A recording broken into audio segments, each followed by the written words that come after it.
Chers internautes, bonjour. Merci de nous rejoindre pour cette nouvelle édition d'Informatique News Hebdo, votre hebdomadaire dédié à l'actualité de l'informatique et télécom pour les professionnels. Et pour décrypter cette actualité, comme chaque semaine, je suis en compagnie de notre rédacteur en chef, Guy Hervier.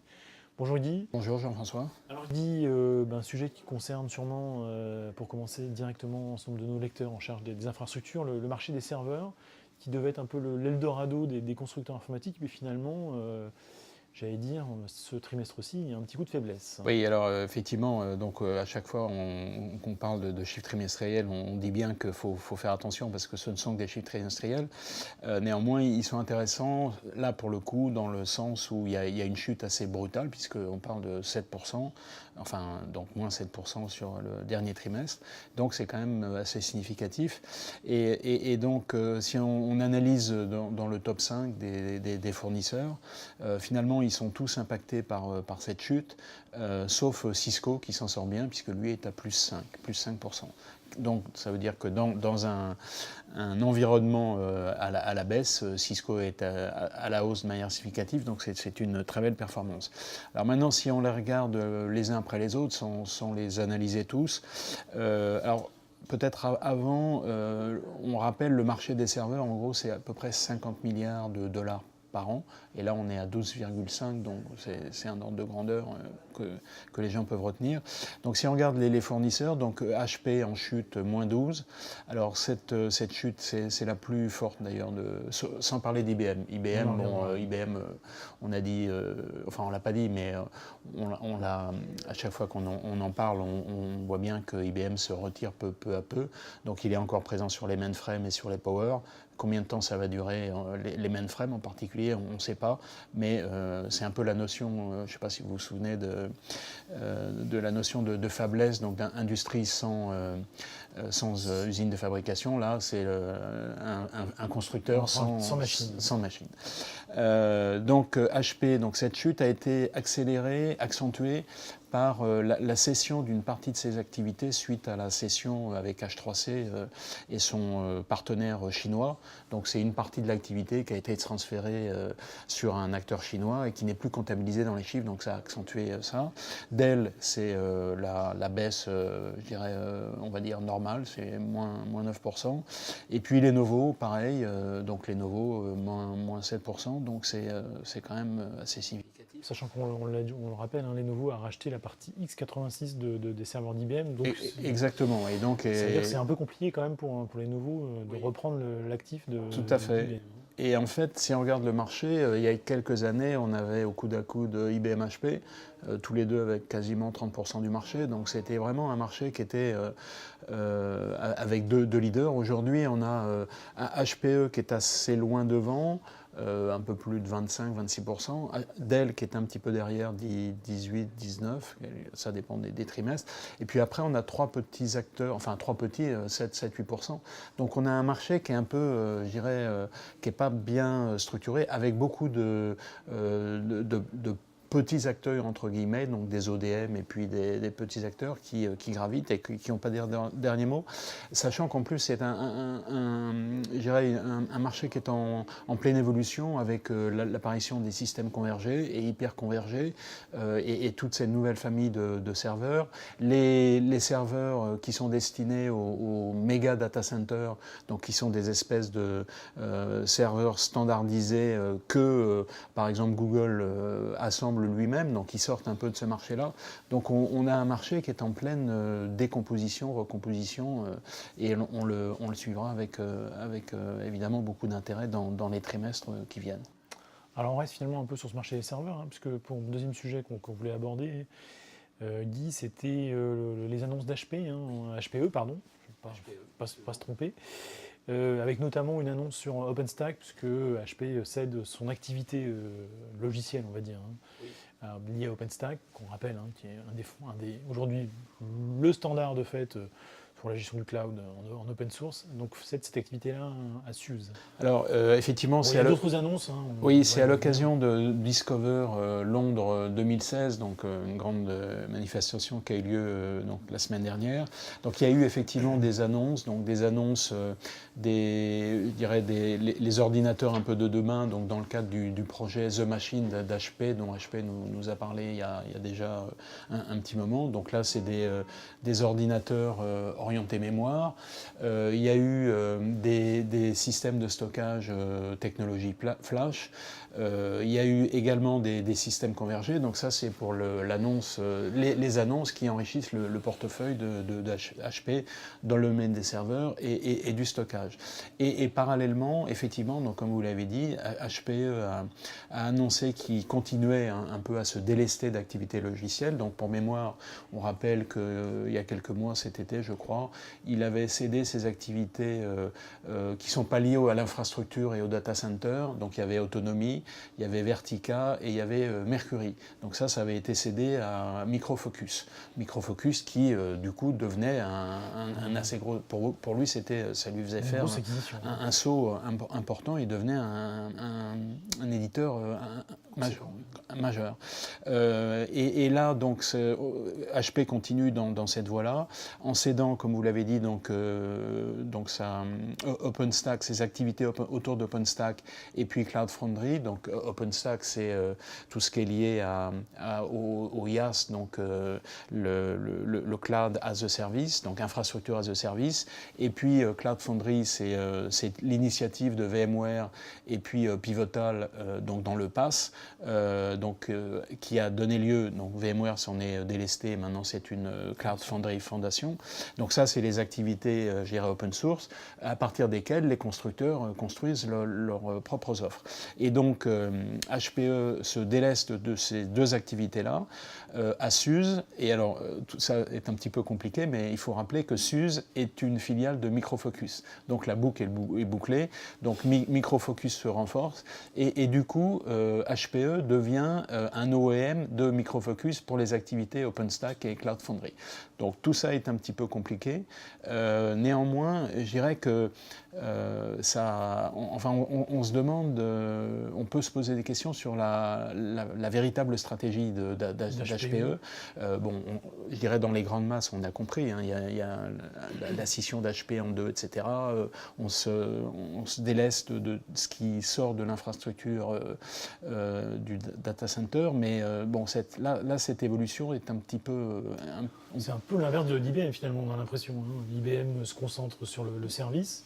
Et là, on a un peu l'impression que HPE, on se concentre sur le hardware. IBM se concentre sur le service et sur ce qu'il appelle l'informatique cognitive. Donc, il y a Watson, qui est le gros paquet. Le logiciel aussi. Le logiciel, effectivement, c'est du logiciel.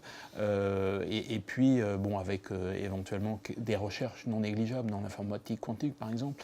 Mais en tout cas, effectivement, IBM évolue vraiment vers le service et le software cognitif, on va dire, l'analytique.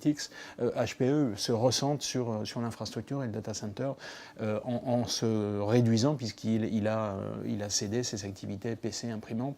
Donc c'est deux évolutions très très différentes et évidemment pour HP c'est une évolution à 180 degrés par rapport à la stratégie de Carly Fiorina où en gros Big is Beautiful. Là on veut être, c'est le message d'HP, on veut être très centré sur des activités de data center pour être agile, pour être tout le discours. Je ne veux pas vous ressortir le discours marketing d'HP, mais enfin c'est l'idée.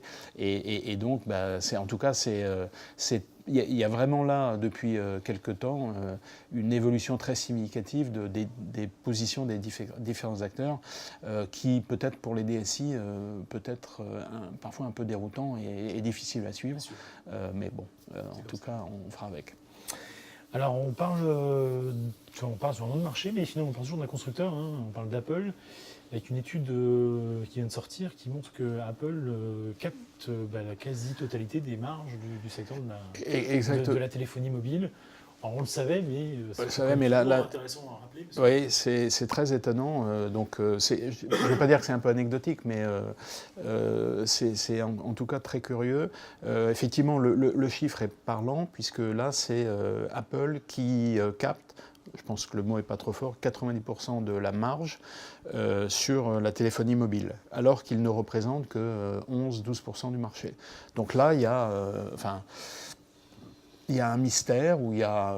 Ça, c'est un exemple, on peut gagner de l'argent en étant constructeur. On peut gagner de l'argent des constructeurs et je ne sais pas si vous vous rappelez, on avait parlé d'un classement où il y avait différents critères, dont la capacité à vendre des produits de plus en plus chers. Et Apple, effectivement, était très très bien classé à cause de ça. Et là, c'est l'exemple type en fait d'un constructeur avec un écosystème fermé qui maîtrise l'ensemble de son écosystème et qui arrive à finalement à des résultats qu'on vient d'indiquer. Alors maintenant, sachant que 90%, avec 12% du marché. Dans ce classement, d'ailleurs, Samsung en a été sorti, pour les raisons que vous savez, puisqu'il y a eu l'événement assez tragique du Galaxy Note 7. Quand on vous dit dans l'avion, s'il vous plaît, n'allumez pas votre Galaxy Note 7, ça vous fait un peu peur. Donc Samsung en a été sorti. Et puis les autres constructeurs, en particulier des constructeurs chinois, se partagent les miettes, alors qu'ils ont... On les connaît pas trop parce qu'ils sont principalement présents sur le marché chinois. Donc c'était, je dirais, intéressant à noter, sachant qu'on l'avait bien vu, parce qu'on en a parlé à plusieurs reprises, c'est quand même assez problématique pour Apple, dans la mesure où l'iPhone est son produit, on va dire, vache à lait, hein, c'est 2/3 de son chiffre d'affaires, et malgré les annonces répétées tous les ans avec l'iPhone 6, l'iPhone 7, l'iPhone 8, qui n'apportent pas des éléments, alors le 8 est à venir, hein, évidemment, vous l'aviez compris, qui n'apportent pas d'éléments fondamentaux, ça c'est une stratégie qui va peut-être trouver ses limites un jour ou l'autre. Et puis l'autre phénomène, c'est que Apple sur le marché chinois a de très grosses difficultés. D'abord parce que les Chinois rendent la vie un peu difficile à Apple, et puis que les fournisseurs chinois eux-mêmes montent en puissance. Et le marché chinois est très important pour Apple. Et ce n'est pas le marché japonais ou le marché indien qui vont compenser. Donc, pour les trimestres à venir, peut-être quelques inquiétudes du côté de la pomme, mais enfin qui fait encore de très, très gros bénéfices. Très bien. Alors ça, c'était pour la semaine passée. Pour la semaine qui vient, donc cette semaine, Guy, vous avez retenu une introduction en bourse, Horizontal Software, un éditeur de logiciels français. Oui. Alors que nos lecteurs connaissent pas tous forcément, donc vous allez peut-être en dire un peu plus. Effectivement, d'ailleurs, dans leur communication, ils disent qu'ils s'adressent, en tout cas, ils ont développé leurs produits pour la génération Y. C'est pour ça que vous, comme moi, ne connaissons pas cet éditeur. Donc, il est basé à Lomme dans le 59. C'est un éditeur relativement récent.